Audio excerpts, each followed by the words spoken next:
And I give the floor to the distinguished representative of Pakistan. Thank you, Chair.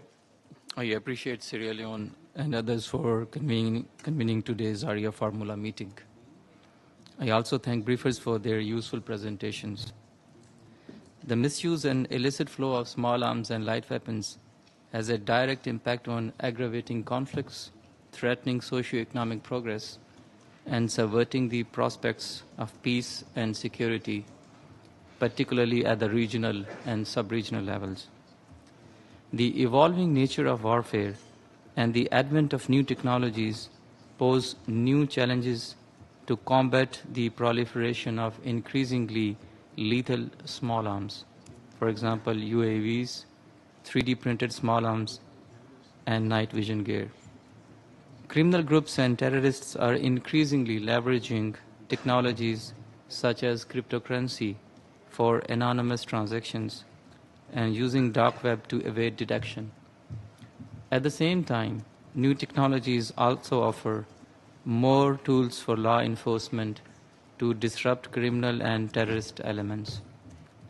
Mr. Chair, small arms and light weapons have become instruments of choice for state and non-state actors to destabilize any country or region through fueling conflict and support to illegal armed groups, organized crime, and terrorism. These concerns are further compounded with increasing sophistication of illicit arms and access to modernized weapons at the disposal of illegal armed groups, often operating across national boundaries. We know that non-state actors do not have many of the capabilities to manufacture advanced illicit arms, thus raising questions of culpability of certain state actors in these nefarious activities.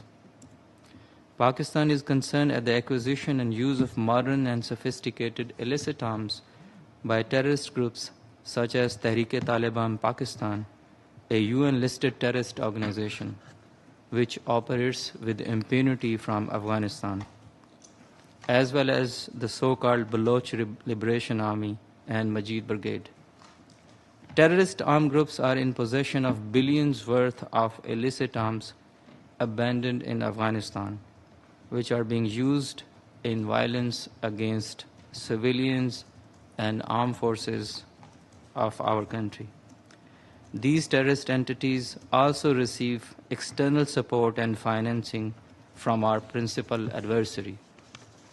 We call upon our international partners to recover the vast stockpile of abandoned weapons, prevent their access to armed terrorist groups, and take measures to close this thriving black market of illicit arms. As suggested in the concept note for this meeting, concerted efforts are required to intercept illicit flows that support UN-sanctioned armed groups. Mr. Chair, we believe that the issue of illicit arms and light weapons should be addressed holistically and in a balanced manner.